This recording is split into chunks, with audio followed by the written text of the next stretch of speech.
Bismillahirrahmanirrahim. Assalamualaikum warahmatullahi taala wabarakatuh. Tan Sri Yang Dipertua, terima kasih Yang Berhormat Setiu. Kementerian Pembangunan Wanita, Keluarga dan Masyarakat melalui Jabatan Kebajikan Masyarakat JKM telah menjalankan operasi bersepadu untuk menyelamatkan kanak-kanak yang menjadi mangsa eksploitasi mengutip dana ataupun meminta sedekah di tempat awam di bawah Akta Kanak-Kanak 2001.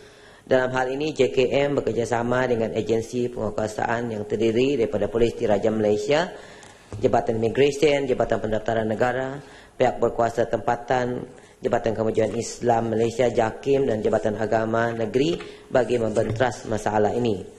Bagi tahun 2008 hingga 2014, ramai 391 orang kanak-kanak telah berjaya diselamatkan kerana mengutip dana atau meminta sedekah di tempat awam seluruh negara di bawah Seksyen 17(1)K Akta Kanak-Kanak 2001. Kanak-kanak yang diselamatkan akan ditempatkan di tempat selamat atau dikembalikan kepada ibu bapa atau penjaga mereka.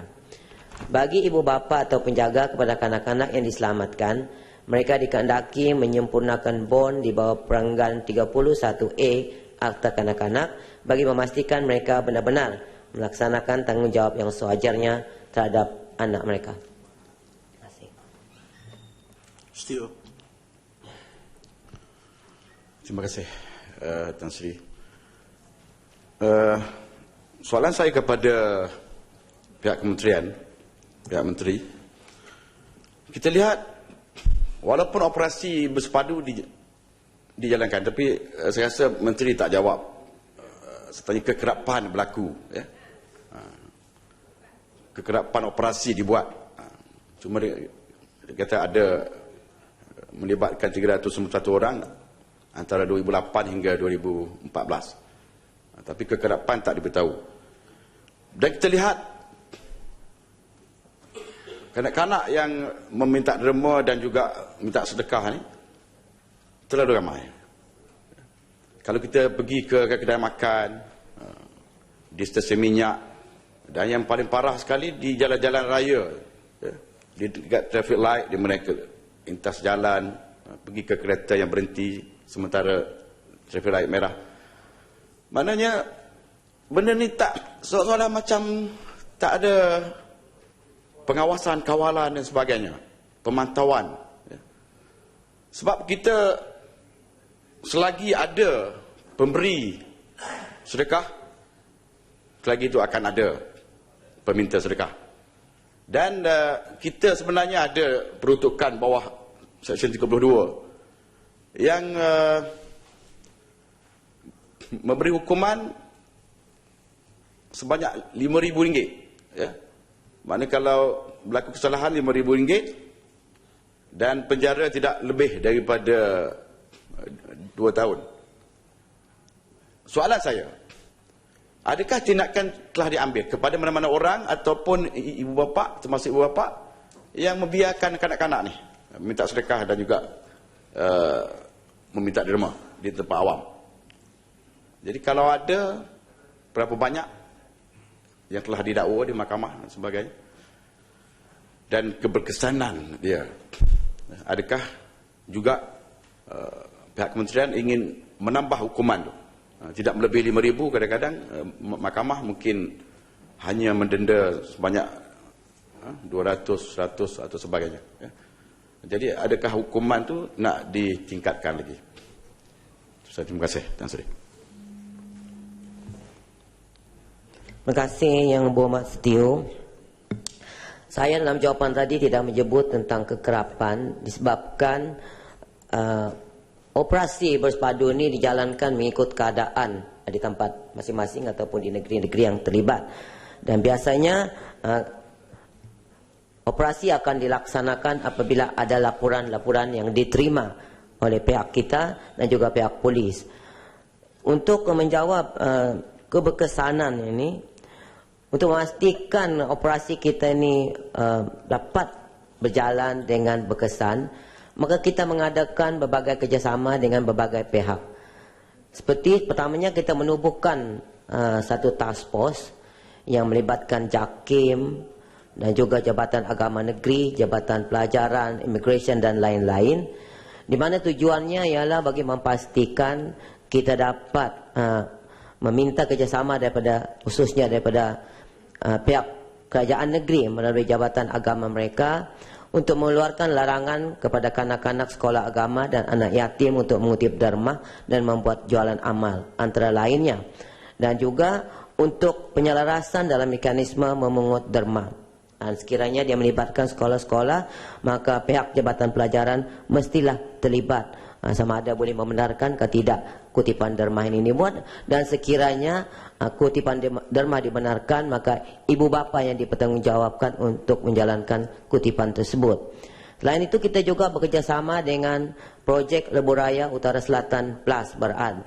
Ini dalam usaha kita untuk mencegah aktiviti eksploitasi terhadap kanak-kanak yang mengutip dana ataupun derma di Entian Riyad dan Rawat R&R di bawah jagaan syarikat tersebut.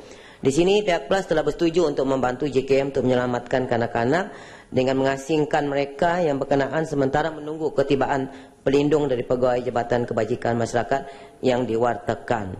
Dan kita juga mengadakan operasi di bawah Akta Orang Papa, di mana semasa operasi berlaku untuk menyelamatkan pengemis, dan jika didapati kanak-kanak terlibat ataupun eksploitasikan, mereka ini akan diberikan perlindungan di bawah Akta Kanak-kanak 2001. Dan individu atau pihak yang bertanggungjawab mengeksploitasikan kanak-kanak dan meminta sedekah boleh disiasat dan didakwa oleh pihak polis juga mengikut peruntukan Akta Kanak-kanak yang disebutkan oleh Yang Berhormat tadilah Seksyen 32. Pihak kita akan membuat laporan kepada pihak polis, dan selanjutnya itu adalah pihak polis untuk mengambil tindakan. Apa yang kita dimaklumkan bahawa setelah disiasat mereka tidak mempunyai cukup bukti, cukup fakta untuk membawa kes ke mahkamah. Jadi pihak kita ialah mengambil tindakan untuk menyelamatkan kanak-kanak yang terlibat.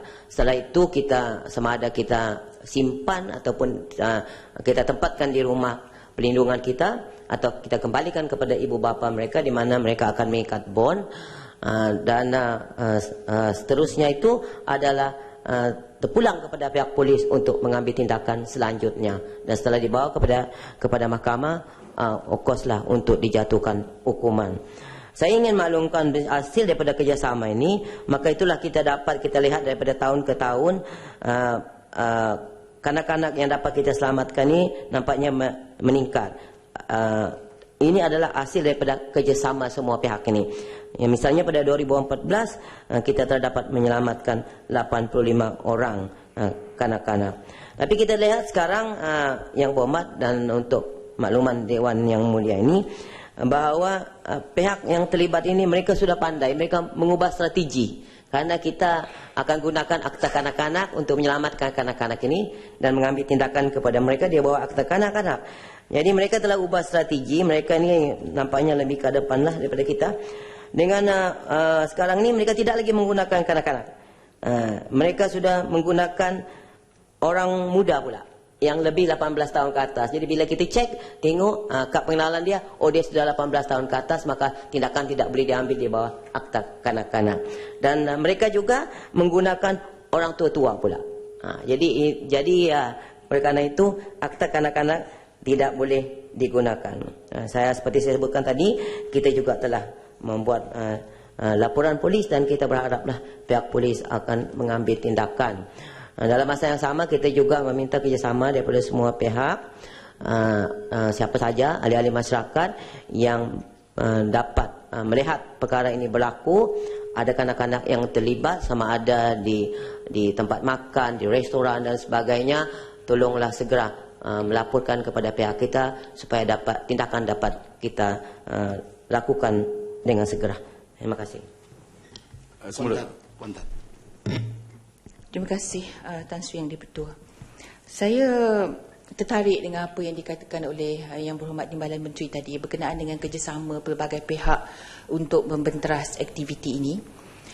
Saya ingin berkongsi satu pengalaman saya sendiri yang berlaku beberapa bulan lepas.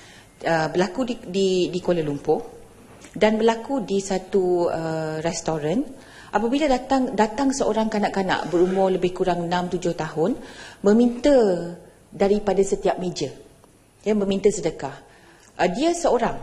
Apabila saya bertanya kepada kanak-kanak tersebut, saya pegang tangan dia, saya kata, mana ayah kamu? Mana mak kamu? Dia terus lari dan terus keluar. Tetapi di luar itu saya ikut pergerakan dia dan dia terus pergi semula ke setiap meja dan meminta. Tidak nampak kelihatan sesiapa yang membawa kanak-kanak ini. Tetapi apabila saya menunjukkan kesungguhan saya untuk melihat dan membantu kanak-kanak ini, ada beberapa pelanggan di situ yang orang kata regular customers datang berjumpa saya dan mengatakan bahawa memang ini satu perkara biasa. Kanak-kanak ini datang boleh dikatakan setiap malam dan yang membawanya tidak kelihatan. Maksudnya ianya satu sindiket yang begitu licik. Dan sebenarnya Yang Berhormat Timbalan Menteri, ramai Good Samaritans di luar sana. Ramai ahli-ahli masyarakat yang mahu membantu. Tetapi saya kata, kenapa you tak buat laporan kalau mereka datang tiap-tiap malam? Dia kata, kami tak tahu nak lapor pada siapa. Jadi saya pun ada masalah nak bagi nombor. Siapa yang saya nak suruh dia laporkan? Saya kata bagi saya masa sehari dua untuk saya cari nombor untuk mereka hubungi.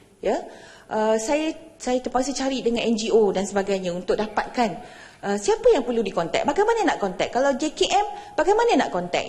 Saya rasa mungkin ini cadangan dan saranan dan juga soalan.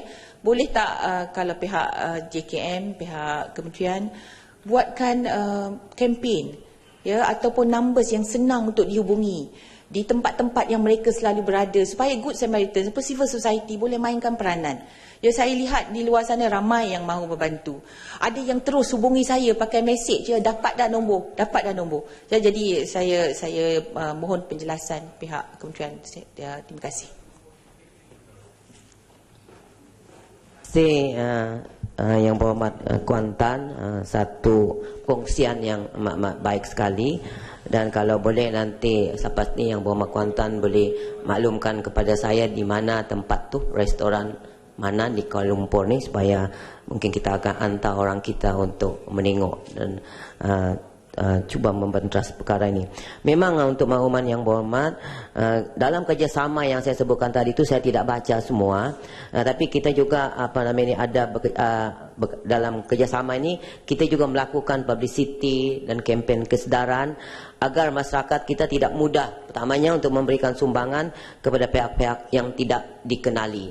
Saya tahulah bila kanak-kanak datang ke meja-meja kita, memang rasa simpati kita itu memang ada.